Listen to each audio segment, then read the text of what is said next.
savez qu'il existe donc plusieurs catégories d'accidents vasculaires cérébraux. Les infarctus qui sont de loin les plus fréquents et qui sont liés dans l'immense majorité des cas à une occlusion artérielle par un thrombus. Les hémorragies cérébrales, environ 15% des cas, sont liées à la rupture d'un vaisseau à l'intérieur du parenchyme, dans le parenchyme cérébral, alors que les hémorragies méningées, plus rares, avec une part relative plus importante chez les sujets jeunes, sont liées à la rupture d'un vaisseau dans les espaces méningés autour du cerveau. Ce qui est important de comprendre, c'est que chacune de ces catégories, en particulier ces deux-là, est extrêmement hétérogène en termes de causes et de mécanismes. Et il est fondamental, sur le plan clinique comme sur le plan de la recherche, de bien définir le sous-type d'accident vasculaire cérébral auquel on s'intéresse, comme le soulignait en introduction Elisabeth il y a un instant. Donc, ainsi définis, les accidents vasculaires cérébraux, vous voyez, sont extrêmement fréquents, et à partir des données de l'Office mondial de la santé, on décompte en 2010, enfin pour 2010, 17 millions de nouveaux cas d'AVC dans le monde, 33 millions de survivants à un AVC, c'est-à-dire qui ont survécu à un AVC de l'année ou des années précédentes, une mortalité par AVC qui est de 6 millions, et un nombre d'années perdues du fait d'un décès ou d'un déficit résiduel lié à l'AVC de 102 millions, donc 102 millions d'années perdues. Alors ce poids des AVC est porté en grande partie par les pays à revenus économiques faibles ou modérés, qui sont dans une transition épidémiologique, comme on dit, c'est-à-dire qui passent des maladies transmissibles vers les maladies des pays dits riches, avec une augmentation de la mortalité, une plus grande exposition, une augmentation de l'âge de la population, le vieillissement de la population, une exposition à des facteurs de risque et de moindre capacité de soins dans ces pays, ce qui explique qu'ils portent un poids supérieur à celui des pays à revenus économiques élevés. Ce que vous voyez ici sur cette diapositive, c'est l'augmentation qui a été enregistrée dans les 20 dernières années, depuis 1990 à 2010, avec ici les pourcentages d'augmentation, vous voyez, qui sont considérables. Et si les indices épidémiologiques restent inchangés, eh bien les prévisions pour 2030, vous voyez, sont alarmantes. Environ 12 millions de décès par AVC, 70 millions de patients ayant survécu à un AVC, et plus de 200 millions d'années de vie perdues en bonne santé du fait des AVC. Alors qu'en est-il pour la France ? L'incidence est de 130 000, un nouveau cas d'AVC chaque année, ce qui correspond à un AVC toutes les 4 minutes. Et on estime que la prévalence est d'environ 770 000 personnes atteintes pour un coût annuel supérieur à 8 milliards d'euros.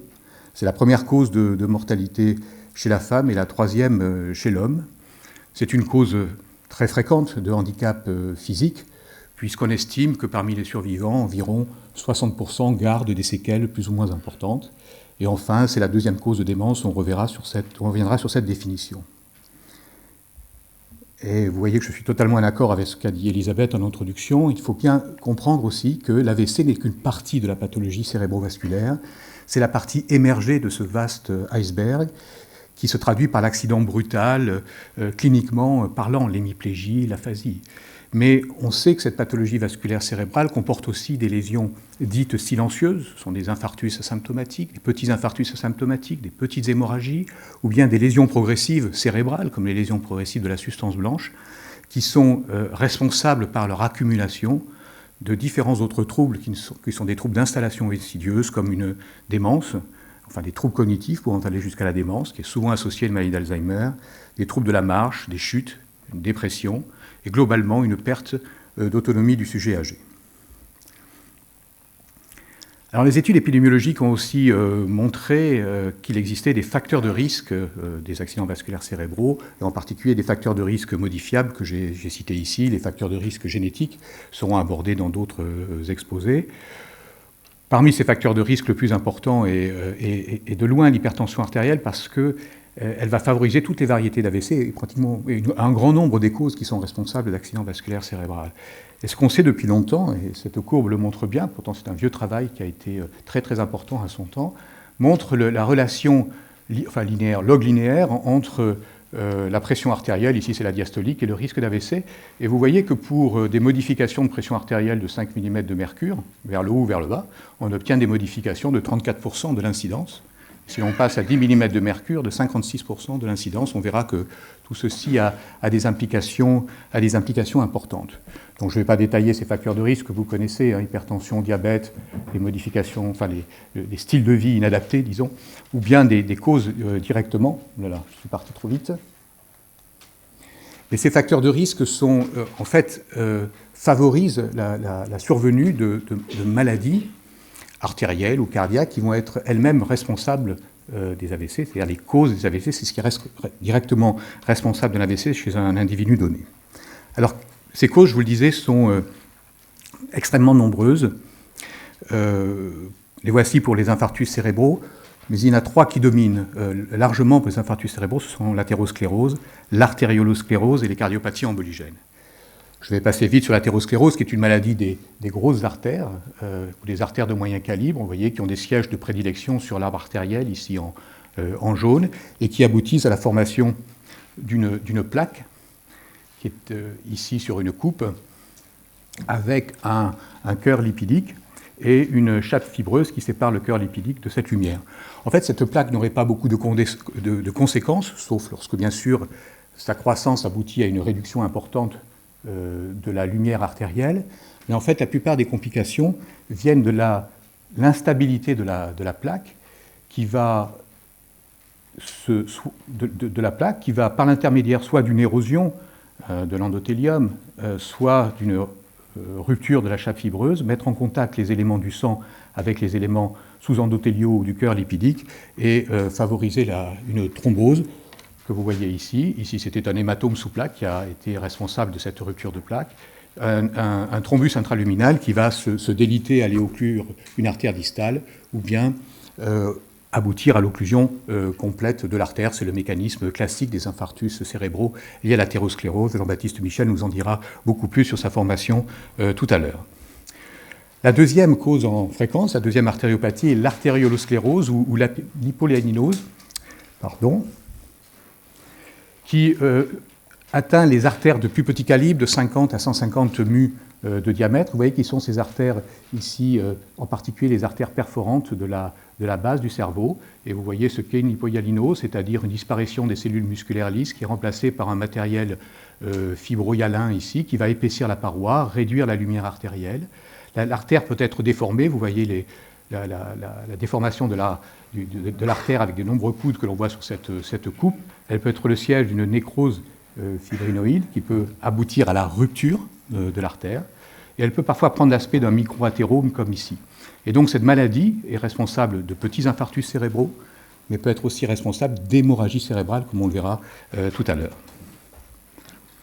Environ 20%, alors les deux premières causes, grossièrement pour les causes, on peut retenir 20 à 30% pour chacune, avec des variations qui dépendent des populations auxquelles on s'adresse. Environ 20% des infarctus cérébraux sont liés à une cardiopathie emboligène, c'est-à-dire à la formation d'un thrombus dans le cœur qui va migrer dans une artère distale. La cause la plus fréquente est la fibrillation atriale, qui représente environ la moitié des cas. Vous voyez ici un thrombus dans l'auricule gauche, qui est appendu à l'oreillette gauche. Le thrombus peut naître d'une valvulopathie ou de sources associées à un thrombus VG, comme les cardiopathies ischémiques ou enfin d'autres sources. Les autres causes sont beaucoup plus rares. Il y en a très nombreuses, mais elles sont beaucoup plus rares. Il y en a une seule qui sort par sa fréquence, qui est en fait la cause la plus fréquente d'infarctus cérébral chez le jeune, c'est la dissection artérielle. Vous voyez, c'est un hématome qui dissèque la paroi artérielle. C'est une maladie assez mystérieuse qui survient quasiment en one-shot, qui récidive très très peu, qui peut toucher plusieurs artères d'un seul coup. Et Stéphanie Debette nous parlera tout à l'heure des apports de la génétique pour essayer d'élucider les mécanismes de cette maladie. Enfin, des causes peuvent être associées, en particulier chez le sujet âgé, ou bien on peut ne trouver aucune cause, ce qui est le cas dans environ 30% des cas, et c'est ce que l'on appelle un infarctus cryptogénique. Pour les hémorragies cérébrales, les causes les plus fréquentes sont ici. Il y a l'artériolosclérose. Je vous dis que cette même pathologie peut déformer l'artère, la fragiliser au point qu'elle puisse se rompre. Ici, vous voyez une artère atteinte d'artériolosclérose prête à se rompre. Et cette rupture est responsable des hémorragies cérébrales, en particulier une hémorragie profonde que vous voyez ici. Une autre microangiopathie est l'angiopathie amyloïde, qui est liée au dépôt dans la paroi artérielle du peptide A-bêta. Vous savez, associé à la maladie d'Alzheimer, mais là c'est une maladie qui touche l'artère et qui aboutit à une désorganisation de la paroi de l'artère avec une fragilisation de cette paroi et de cette artère, et qui aboutit à la formation d'hémorragies cérébrales qui ont la particularité de siéger où siègent ces anomalies, c'est-à-dire principalement sur les artérioles et les artères corticales et leptoméningées, et de provoquer donc des hémorragies, comme vous voyez ici, qui sont des hémorragies lobaires, ou bien ces petites anomalies, ces petits points noirs que vous voyez ici, que l'on appelle des microsaignements ou des microblitz. La troisième grande cause est représentée par les malformations vasculaires, qu'il s'agisse d'une malformation artério-veineuse, c'est-à-dire une communication entre une artère et une veine sans interposition d'un réseau capillaire entre les deux, ou bien encore d'une cavernome, qui sont des vaisseaux dilatés regroupés sous forme d'une petite sphère que vous voyez ici, cavernome parce que ces vaisseaux dilatés ont l'aspect de caverne en histologie. Troisième grande cause, ce sont les anévrismes, mais on verra qu'ils sont plus souvent responsables d'hémorragie méningée. Vous voyez ici un petit cavernome sur l'IRM, enfin un cavernome sur l'IRM, et une malformation artério-veineuse, vous voyez, avec ce shunt à plein canal entre une artère et une veine.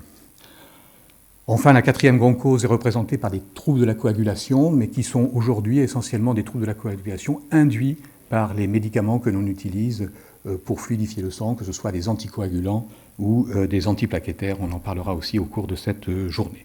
Enfin, il y a plein d'autres causes dont je ne peux pas vous parler aujourd'hui.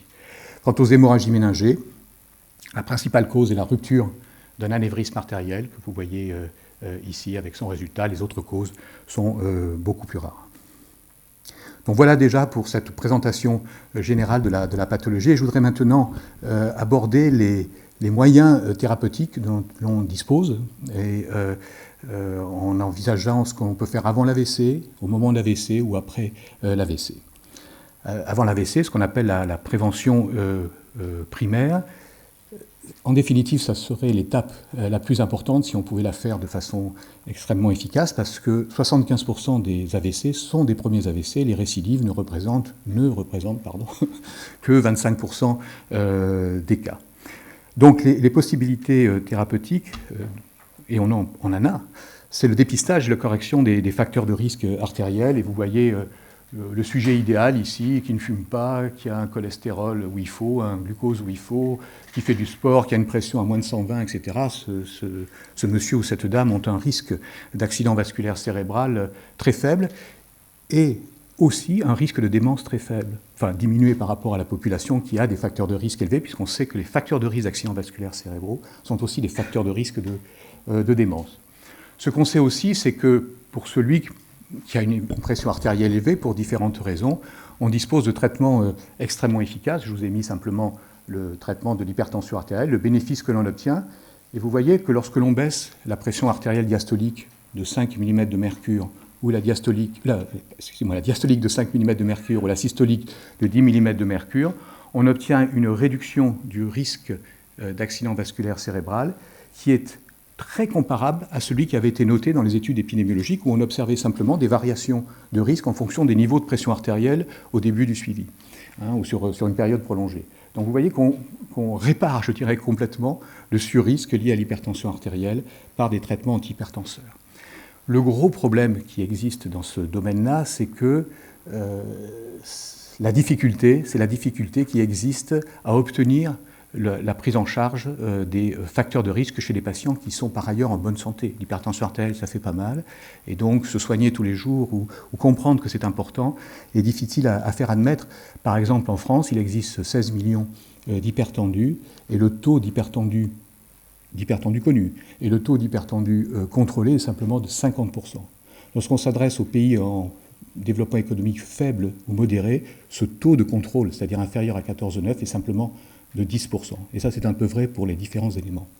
Donc je dirais qu'un des enjeux thérapeutiques majeurs dans le domaine de la prévention primaire des facteurs de risque, c'est la recherche en santé publique associée à la recherche en sciences sociales et humaines pour essayer de comprendre les mécanismes qui conduisent à ce fossé entre ce que l'on peut faire et ce que l'on fait réellement.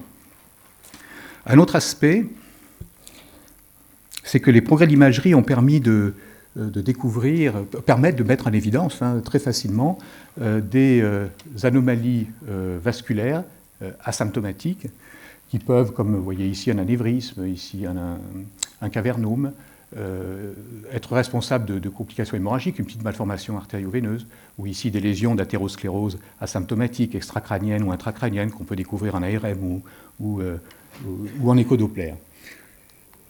C'est vraiment une opportunité, là aussi, de faire de la prévention primaire. Et les enjeux de la recherche dans ce domaine, c'est de comprendre les mécanismes qui conduisent au développement de ces maladies. Enfin, la cause de ces maladies, c'est très, très ambitieux, mais enfin, c'est quand même un objectif majeur. De comprendre aussi ce qui conduit de cette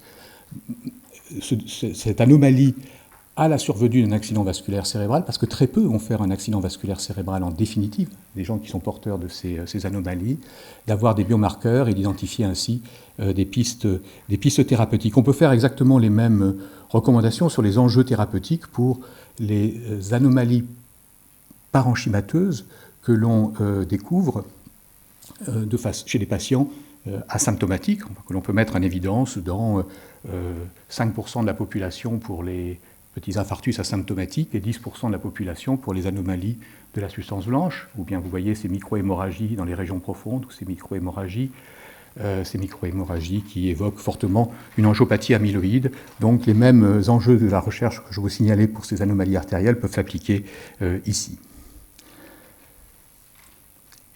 Concernant le traitement de l'accident vasculaire lui-même, il y a eu de gros progrès dans le traitement de l'infarctus cérébral, qui repose d'ailleurs sur des acquis physiopathologiques que je vais vous décrire rapidement, c'est-à-dire que lors d'une occlusion artérielle qui provoque une hypoperfusion sévère dans la zone irriguée par cette artère, on peut décrire une zone qui est l'infarctus proprement dit, qui est cliniquement symptomatique et qui est une zone irréversiblement atteinte, et une zone dite de pénombre, qui est elle aussi cliniquement asymptomatique, mais dont l'évolution peut se faire vers une récupération neurologique, fonctionnelle et neurologique, si on arrive à rétablir suffisamment tôt, parce qu'il n'y a que quelques heures pour faire tout ça, si on peut rétablir suffisamment tôt la perfusion cérébrale, ou bien, malheureusement, se transformer en nécrose, en mort cellulaire, comme vous voyez ici dans ce schéma très simplifié. Alors, l'objectif thérapeutique est bien sûr de sauver la zone des pénombres en reperfusant l'artère, et la thrombolyse a été une grande étape dans le traitement des infarctus cérébraux. Mais si on veut critiquer un petit peu la thrombolyse, on peut dire qu'en définitive, vous voyez que même chez les patients qui ont été traités dans les 3 heures, seulement un tiers vont guérir complètement. C'est un score qu'on utilise pour signifier la guérison. Excusez-moi. Voilà, vont guérir complètement à 3 mois, c'est-à-dire 10% de plus que l'évolution naturelle. Et vous voyez bien aussi que le bénéfice de la thrombolyse diminue très rapidement, et on peut considérer qu'à partir de 4h30, par rapport au début des symptômes, il n'y a pas de bénéfice.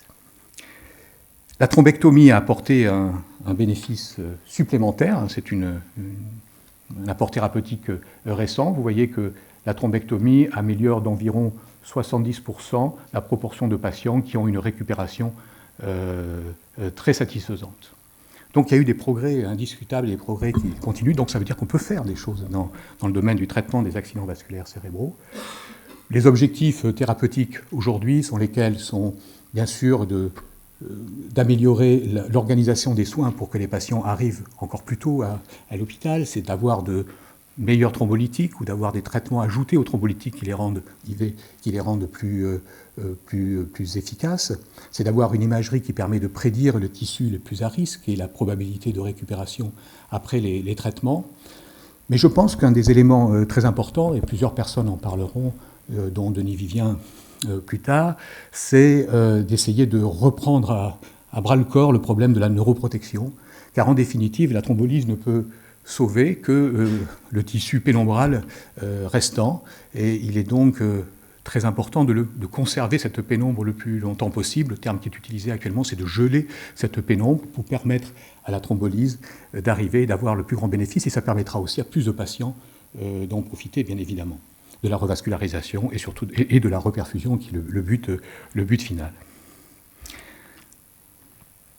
Les progrès à faire concernent beaucoup l'hémorragie cérébrale. Dans l'hémorragie mélangée, il y a eu des progrès, je n'en parlerai pas. Mais dans l'hémorragie cérébrale, on est dans une situation où on n'a quasiment pas de traitement. Ce que l'on fait, c'est abaisser la pression, donner des agents hémostatiques ou des antidotes maintenant dans les hémorragies liées à des traitements anticoagulants, et rarement la chirurgie, qui n'a d'ailleurs pas fait la preuve de son efficacité. Et en fait, on est vraiment désarmé pour lutter contre deux éléments importants des hémorragies cérébrales, que sont l'augmentation du volume de l'hémorragie, vous voyez, dans les premières heures. Regardez l'évolution de cette hémorragie sur quelques heures. On estime que c'est au moins 30% des patients qui ont cette évolution-là. Et d'autre part, la présence de sang au sein du parenchyme cérébral a de nombreux effets pour lesquels des cibles thérapeutiques pourraient être développées, permettant d'améliorer le pronostic de cette variété d'accidents vasculaires qui est vraiment la plus mauvaise, puisque la mortalité est d'environ 40% en moyenne. Alors je terminerai rapidement après l'accident vasculaire cérébral. Il y a 3 objectifs que vous voyez là: prévenir les récidives, favoriser la récupération neurologique et prévenir le déclin cognitif post-AVC. Concernant les récidives vasculaires, les moyens thérapeutiques sont des facteurs de risque, éventuellement le traitement de la cause s'il est possible, auxquels on ajoute pour les infarctus cérébraux des médicaments antithrombotiques. Alors il y a eu de nombreux travaux autour des antithrombotiques et des anticoagulants oraux, avec de nouveaux anticoagulants oraux qui ciblent des facteurs précis comme le DISA et le facteur 2, et puis il y a des développements de nouveaux antithrombotiques. Madame Jean-Perreux en parla tout à l'heure, mais un des objectifs de la recherche dans ce domaine, c'est d'aller un peu vers l'antithrombotique idéal qui a la meilleure efficacité, avec la plus grande sécurité, et qui peut être adapté à un patient donné vers une médecine personnalisée, parce qu'il y a quand même une variabilité interindividuelle qui est importante. Alors la récupération neurologique, c'est un domaine où les progrès à attendre sont, à mon avis, considérable. Aujourd'hui, le traitement utilisé est la rééducation, qui est très utile et qui a en définitive pour objectif de stimuler la plasticité cérébrale. Et vous voyez qu'il y a plein d'autres techniques qui sont en cours d'évaluation, des médicaments comme les IRS, des biothérapies, ça c'est particulièrement intéressant, comme les thérapies cellulaires, des stimulations cérébrales par TMS ou TDCS, et thérapies cognitives, ou développement d'interfaces cerveau-machine. Mais on voit bien qu'un enjeu majeur serait la neurorestauration, comme on a la neuroprotection, la neurorestauration, mais qui implique un certain nombre de découvertes pour inclure des neurones nouveaux dans des circuits neuronaux. Mais je pense que c'est un domaine absolument passionnant de la recherche pour la récupération neurologique. Et je terminerai avec la 3e étape de la prévention après l'AVC, c'est la prévention du déclin cognitif post-AVC. La survenue d'un accident vasculaire multiplie par 2 le risque de démence, qui sont d'ailleurs des démences de type Alzheimer, comme des démences de type vasculaire, même si la distinction est parfois un petit peu difficile. Les 2 mécanismes qui sont évoqués, le premier, c'est celui de démence vasculaire, c'est-à-dire l'accumulation de lésions vasculaires qui aboutit à un déclin cognitif progressif, et l'autre est celui de démence mixte, où les patients ont à la fois des lésions vasculaires et des lésions dégénératives. Et on peut à ce moment-là faire 2 hypothèses, ou bien chez un patient qui a un déclin cognitif lié à l'âge ou lié à une maladie d'Alzheimer, disons dégénérative, la survenue d'un accident vasculaire va donner un petit à-coup au déclin cognitif. La question est de savoir si après, la pente revient comme elle était auparavant, c'est-à-dire qu'elle va suivre la pente initiale, ou bien s'il y a non pas une simple addition, mais une potentiation des phénomènes dégénératifs et des phénomènes vasculaires. Et il y a un certain nombre d'arguments, qu'ils soient épidémiologiques, cliniques et de recherche, qui seront sûrement développées par certains d'entre vous, qui amènent à penser que les lésions dégénératives et les lésions vasculaires ont un effet potentialisateur sur le développement de ces démences, dites mixtes. Voilà ce que je voulais vous dire pour survoler la pathologie vasculaire cérébrale, et je profite d'être là pour vous dire qu'il existe maintenant une fondation pour la recherche sur les accidents vasculaires cérébraux.